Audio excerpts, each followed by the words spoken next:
সেনা প্রধানের সাথে বাংলাদেশের প্রত্যেকটা মানুষ আছে। এই 2 টাকার 2 পয়সার এই কুত্তাগুলা তারা যখন এইসব কথাবার্তা বলছে, এই 2 টাকার এই টোকাইগুলো যখন সেনাবাহিনীর দিকে আঙুল তুলছে, তখন তারা বসে বসে কি করছে, কি দেখছে, কি চায়, আর কি দেখতে চায় তারা? সেনাবাহিনীকে নামিয়ে কোথায় নিয়ে এসেছে? সেনা প্রধানের সাথে বাংলাদেশের প্রত্যেকটা মানুষ আছে, প্রত্যেক লোক আছে। আমি মনে করি সেনাবাহিনী নিশ্চয়ই এই টোকাইয়ের বাচ্চাদের উচিত শিক্ষা দিবে। সাধারণ জনতা সেনাবাহিনীর সাথে আছে।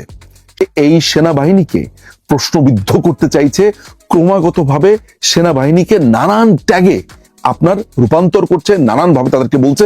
কারা বলছে? এই রাজাকারের বাচ্চা, রাজাকারের নতুন দল জাতীয় নাগরিক পার্টি নামের এই টোকাইয়ের দল। এই টোকাইদের একজন প্রধান বা অন্যতম প্রধান হাসনাত আব্দুল্লাহ, যাকে সবাই হাবাদুল্লাহ নামে চেনে। এই হাবাদুল্লাহ একটি স্ট্যাটাস দেয়, ওই স্ট্যাটাসে সে কি বিকৃত করে কথা বলছে, উত্তরপাড়া, তারপর ক্যান্টনমেন্ট, মানে এমন একটা ব্যাপার যে সে বিরাট বড় এক হ্যাডম। সেনা প্রধানকে জড়িয়ে বা তাকে ইঙ্গিত করে তাদের যে পুরো ক্ল্যানটা আছে, অর্থাৎ সে যখন একটা স্ট্যাটাস দেয় তখন ওই বাকি টোকাইয়ের বাচ্চা, যেমন এই আসিফ, নাহিদ, কষা সার্জিস, তারপরে ওই যে একটা বাবাখোর আছে চিটাগংয়ে, রাফি, এরা, তারপরে যে বিহারির বাচ্চাদের যে দল আছে ইনকিলাব মঞ্চ, তারপর হচ্ছে অ্যান্টি ফেসিস্ট কোয়ালিশন নামে আরেক বিহারির বাচ্চাদের দল আছে, এরা সবাই মিলে এক ধরনের আওয়াজ উঠাবার চেষ্টা করে। আওয়াজ উঠলে যেটা হয় সেটা হচ্ছে তারা ঢাকা বিশ্ববিদ্যালয়ের ওই রাজু ভাস্কর্যের পাদদেশে 1000-2000 লোক বা এরকম 500 থেকে 2000 লোকের মতো জড়ো করে ভাঙচুর, হই হট্টগোল করে দেখানোর চেষ্টা করে যে তাদের সাথে অনেক লোক আছে। এদের সাথে যোগ দেয় জামাতে ইসলামী, শিবির, এদের সাথে যোগ দেয় হিজবুত তাহরির এবং অ্যান্টি বাংলাদেশ যতগুলো দল আছে প্রত্যেকে তাদের সাথে যোগ দিয়ে এইটা দেখানোর চেষ্টা করে যে তাদের সাথে জনতা আছে। কিন্তু এই প্যাটার্নকে আজকে ভাঙার সময় এসেছে। আমরা অনেকগুলো প্রশ্নও করতে চাই। এই হাবাদুল্লাহ বলেছে যে বাংলাদেশ আওয়ামী লীগকে নাকি পুনঃপ্রতিষ্ঠা করতে চায় সেনাবাহিনী। বাংলাদেশ আওয়ামী লীগকে সেনাবাহিনীকে পুনঃপ্রতিষ্ঠা করতে হবে কেন? বাংলাদেশ আওয়ামী লীগ কি কোনো নিষিদ্ধ দল? বাংলাদেশ আওয়ামী লীগ কি এমন কোন দল যে তাকে নতুন করে রিফর্ম করবার দরকার হয়েছে, নতুন করে তাকে কাজ করবার দরকার হয়েছে? আমি যদি সমস্ত কিছু বাদ দিয়ে বাংলাদেশের ইলেকশনের ডাটাগুলো অ্যানালাইসিস করি, বাংলাদেশ আওয়ামী লীগ যেবার হেরেছে, অর্থাৎ 2001-এর ইলেকশনে, সেইবারও বাংলাদেশ আওয়ামী লীগের ভোট ছিল 40 পয়েন্ট প্লাস। যিনি বা যারা সেই সময় জয়ী হয়েছিল বিএনপি, তাদের ভোট ছিল 40.86 অর সামথিং। কিন্তু এককভাবে বাংলাদেশ আওয়ামী লীগ পেয়েছে 40 পয়েন্ট প্লাস। এরকম একটা দলকে পুনঃপ্রতিষ্ঠা সেনাবাহিনী কেন করবে? সেনাবাহিনীর তো এটা দায়িত্বও না। এই যে কথাটা বলছে, এইটা সত্যতা কি? বাংলাদেশ আওয়ামী লীগের একজন মন্ত্রী মোহাম্মদ আরাফাত তার একটি স্ট্যাটাসে বলেছেন যে এই টোকাইয়ের বাচ্চারা মিথ্যা কথা বলে। জুলাইয়ে যখন তারা জঙ্গি হামলা করছিল, তখন বাংলাদেশ আওয়ামী লীগ নানান ভাবে তাদের সাথে মিটিং হয়েছে। এমনকি উনি সুনির্দিষ্টভাবে 20 জুলাইয়ের একটি মিটিং এর কথা বলেছে যে তাদের সাথে 2 ঘন্টার মিটিং হওয়ার পরেও বাইরে এসে বলেছে আমাদের কোনো মিটিং হয়নি, তারা জানেই না। আমার কাছে যে ইন্টেল আছে গোয়েন্দা সংস্থার মাধ্যমে, এই হাবাদুল্লাহ এবং সার্জিস তারা বারবার তাদের নিরাপত্তা চেয়েছিল। তারা বলছিল যে আমরা এই আন্দোলনে নেই, আমরা এই আন্দোলন করতে চাই না, এটা নাহিদ করছে, এটা আসিফ করছে, এটা অন্যরা করছে, ওদের সাথে জামাত আছে, হিজবুত তাহরির আছে, আমরা এগুলাতে নেই। এই কথা বারবার বলে সেনাবাহিনীকে বলেছিল, কর্তা ব্যক্তিদেরকে বলেছিল, আওয়ামী লীগের বিভিন্ন শ্রেণীর নেতাদেরকে তারা বলছিল। তো এই টোকাইদেরকে আপনি বিশ্বাস করবেন কিভাবে? সবচাইতে বড় ব্যাপার হচ্ছে যে এই টোকাই বলছে তার সাথে আরো নাকি অনেকেই ছিল। কারা ছিল? কোন আর্মি অফিসারের সাথে কথা বলেছে, কোন জেনারেলের সাথে কথা বলেছে, এবং বাংলাদেশ আওয়ামী লীগের ব্যাপারে সেনাবাহিনী কথা বলতে যাবেই বা কেন? ইয়েস, সেনাবাহিনী প্রধান একটি ইনক্লুসিভ ইলেকশনের কথা বলেছে। সেনাপ্রধান একা তো ইনক্লুসিভ ইলেকশন চাননি। ইউরোপিয়ান ইউনিয়ন চেয়েছে, আমেরিকা চেয়েছে, ইন্ডিয়া চেয়েছে, পৃথিবীর বড় বড় দেশগুলো, বড় বড় শক্তিধর দেশগুলো, ডেমোক্রেটিক দেশগুলো, তারা বলেছে যে বাংলাদেশে একটি ইনক্লুসিভ ইলেকশন হতে হবে। বাংলাদেশ আওয়ামী লীগ তো বাংলাদেশে কোনো নিষিদ্ধ দল নয়। বাংলাদেশ আওয়ামী লীগের কি বাংলাদেশে রাজনীতি করবার অধিকার কখনো হারিয়েছে? তাহলে বাংলাদেশ আওয়ামী লীগকে ছাড়া ইলেকশনের যেই কথাটা বা যেই প্রেশারটা তারা দিতে চাচ্ছে, তারা কে? এবং এই কথা বলে বাংলাদেশ সেনাবাহিনীকে সাধারণ জনতার এই মুখোমুখি করতে যে চাইছে, উদ্দেশ্যটা কি? যারা বাংলাদেশ সেনাবাহিনীকে প্রশ্নবিদ্ধ করতে চাইছে, এই তারাই সেমিনারে বলছে যে মুক্তিযুদ্ধের সময় যারা পাকিস্তানের পক্ষে ছিল, যারা মুক্তিযোদ্ধাদেরকে হত্যা করেছিল, তাহলে তাদের অবস্থান ঠিকই ছিল। এইটা প্রকাশ্যে বলেছে। তারা প্রকাশ্যে এও বলেছে যে ৭১-এর ঘাতক, নরঘাতক দেলোয়ার হোসেন সাঈদীর যে বিচার হয়েছে, এই বিচারের প্রেক্ষিতে তারা আওয়ামী লীগের নেতা কর্মীদের উপরে প্রতিশোধ দিতে চায়। তারা বলেছে যে এই সাঈদীর বিচারের প্রেক্ষিতে তারা আওয়ামী লীগের নেতা কর্মীদেরকে ফাঁসি দিতে চায়। এই পাকিস্তানি, এই রাজাকারের বাচ্চারা আজকে সেনা প্রধানকে সাধারণ মানুষের সামনে মুখোমুখি করেছে এবং এমন একটা অবস্থাতে নিয়ে যাচ্ছে যে যেন বাংলাদেশটা একটা লক হয়ে গেছে। এই টোকাইয়ের বাচ্চারা কাকে ধমক দেয়? সেনাবাহিনীকে। সেনাবাহিনীকে ধমক দিয়ে তারা কি প্রমাণ করতে চায়? অ্যান্টি ফেসিস্ট কোয়ালিশন নামের আরেকটা বিহারি দল আছে, যারা শাহবাগে দাঁড়িয়ে বলছে মোল্লা তেরা খুন সে ইনকিলাব আয়া হে, অর্থাৎ যুদ্ধপরাধী কাদের মোল্লার রক্ত বেয়ে নাকি বিপ্লব এসেছে। এই টোকাইয়ের বাচ্চারা আজকে সেনাবাহিনীকে ধমক দিচ্ছে। এই সেনাবাহিনী আমাদের কাছে একটা শৌর্য বীর্যের প্রতীক ছিল এবং আছেও। এই সেনাবাহিনীকে রাস্তার দুই পয়সার টোকাইরা যখন ধমক দিচ্ছে, যখন তারা ২০০-৩০০ লোক জড়ো হয়ে সেনাবাহিনীকে দেখিয়ে দিবে, গুড়িয়ে দিবে, ক্যান্টনমেন্ট শেষ করে দিবে, পুড়িয়ে দিবে, এগুলো বলছে, তখন আমাদের সেনাবাহিনী চুপ করে কেন? আমরা বাংলাদেশ সেনাবাহিনীর সাথে আছি, থাকবো। ইয়েস, সেনাবাহিনীকে নিয়ে সমালোচনা করেছি, সে সমালোচনা করব এবং সেটা যৌক্তিক সমালোচনা। কিন্তু সেনাবাহিনীকে ঘুরিয়ে দেব, সেনাবাহিনীকে পুড়িয়ে দেব, ক্যান্টনমেন্ট শেষ করে দেব, এই সাহস এই বাংলাদেশে এরা পেল কোথায়? এবং বাংলাদেশ সেনাবাহিনী এখনই তাদের সুবর্ণ সুযোগ যে তাদের এই পোশাক, তাদের এই ডিসিপ্লিন বাহিনীকে যারা প্রশ্নবিদ্ধ করেছে, তাদেরকে কঠিন জবাব দেবার। এই ২ টাকার ফকিন্নির বাচ্চারা বাংলাদেশ সেনাবাহিনীকে এইভাবে অপদস্থ করছে, অপমান করছে এবং একজন বাংলাদেশী নাগরিক হিসেবে প্রতিনিয়ত সেটা সহ্য করছি। কেন সহ্য করব?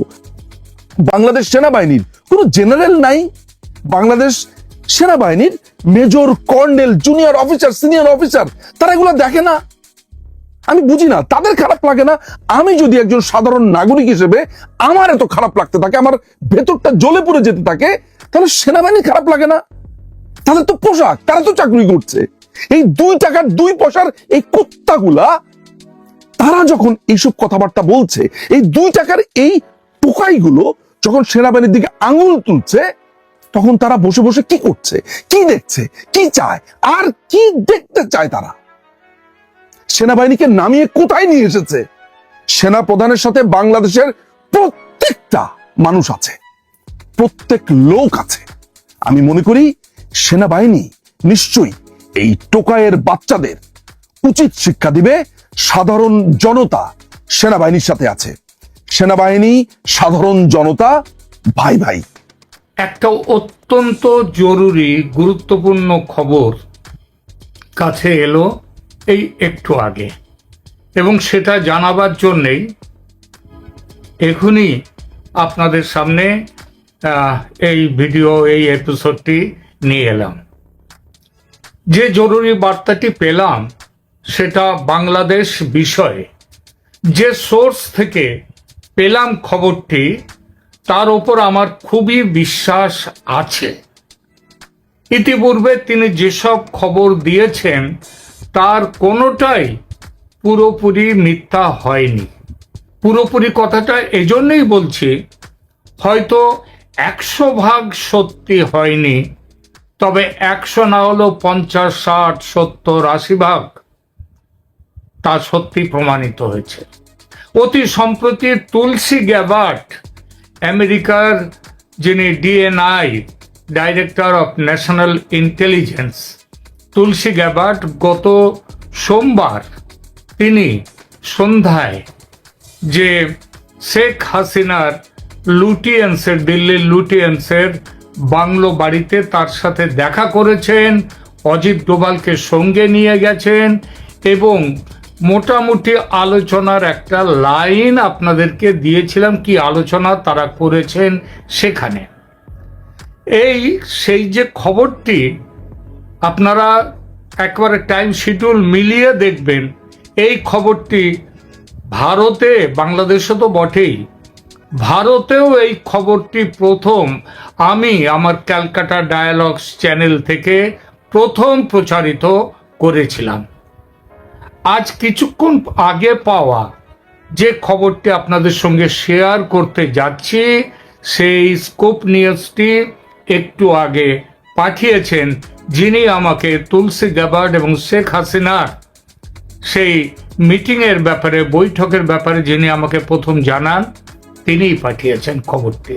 খবরটি এতই গুরুত্বপূর্ণ যে আমি কালক্ষেপ না করে আপনাদের সামনে খবরটি নিয়ে আসছি। খবরটি ইংরেজিতে পাঠানো একটি ছোট একটি নোট, সেই নোটটা মেসেজ হিসেবে আমার কাছে পাঠিয়েছেন। আমি প্রথমে নোটটি ইংরেজিতে সেখানে কি বলা হয়েছে সেটা আমি পড়ব, তারপরে বাংলায় আমি তার অর্থ, তার মানেটা আমি নিয়ে আসব। নোটে লেখা হয়েছে, probably tomorrow a high profile meeting will be held in army headquarters.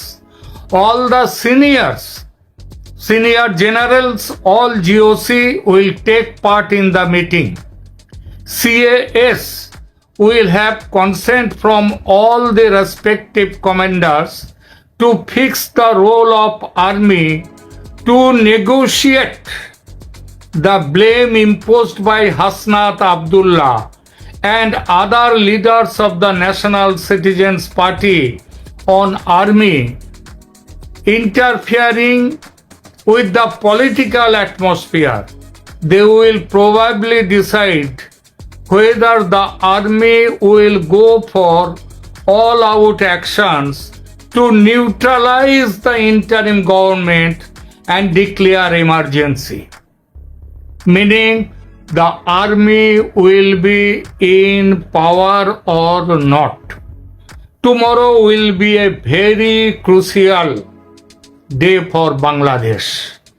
এর সহজ অর্থ হলো সম্ভবত আগামীকাল সেনা সদর দপ্তরে একটি হাই প্রোফাইল সভা অনুষ্ঠিত হবে। সমস্ত সিনিয়র জেনারেল এবং সমস্ত জিওসি, জেনারেল অফিসার কমান্ডিং, তারা এই সভায় অংশ নেবেন। আপনাদের আজকে সকালে একটা বলেছিলাম, সকালের একটি ভিডিওতে, যে গতকাল হাসনাত আবদুল্লাহ, গত পরশু অ্যাকচুয়ালি বৃহস্পতিবার, তিনি ফেসবুকে একটা পোস্ট দিয়েছেন সেনাবাহিনীর সাথে লড়াইয়ের কথা। সেখানে আবার গতকাল যে জুমার নামাজের কে সামনে রেখে দিয়ে সকাল থেকে যেভাবে ঢাকায় একটা প্রতিবাদের ব্যবস্থা করেছিল ওই হিজবুত তেহরির ইত্যাদি যে সমস্ত সংগঠন, মানে মৌলবাদী সংগঠনগুলো, সেই ব্যাপারে কালকে আমি আজকে বলেছিলাম যে সেটা নিয়েও মানে চরম একটা পরিস্থিতি তৈরি হয়ে গেছে বাংলাদেশে। এখন অবধি এই পরিস্থিতি ঢাকায় হয়েছে কিছু, কুমিল্লায়, এমনকি কুমিল্লাতে সেখানে গোলমালও পর্যন্ত হয়েছে। যাই হোক, এখানে কি বলা হচ্ছে সেই প্রসঙ্গে আবার ফিরি।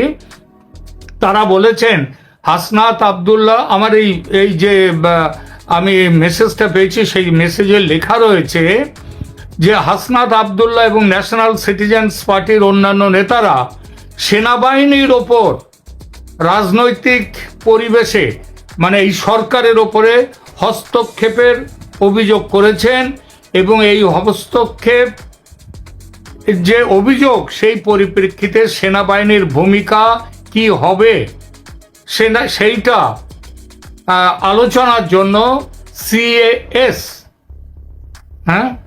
মানে জেনারেল ওয়াকারুজ্জামান সংশ্লিষ্ট সকল কমান্ডারের সম্মতি নিয়ে তারপরে সেই মতো কাজ করবেন। তারা এই মিটিংয়ের সিদ্ধান্ত নেবেন যে সেনাবাহিনী অন্তর্বর্তীকালীন সরকারকে ক্ষমতাচ্যুত করবে কি না এবং জরুরি অবস্থা জারি করবে কি না। অর্থাৎ সেনাবাহিনী তারা ক্ষমতার দখল নেবে কিনা। আগামীকাল তাই বাংলাদেশের জন্যে অত্যন্ত গুরুত্বপূর্ণ একটা দিন হওয়ার সম্ভাবনা। এবং আমি সেটাও বলেছি যে পরিস্থিতিতে দ্রুত, গত কয়েকদিন ধরে সমানে বলছি আমি, যে পরিস্থিতিতে দ্রুত বাংলাদেশের পট পরিবর্তন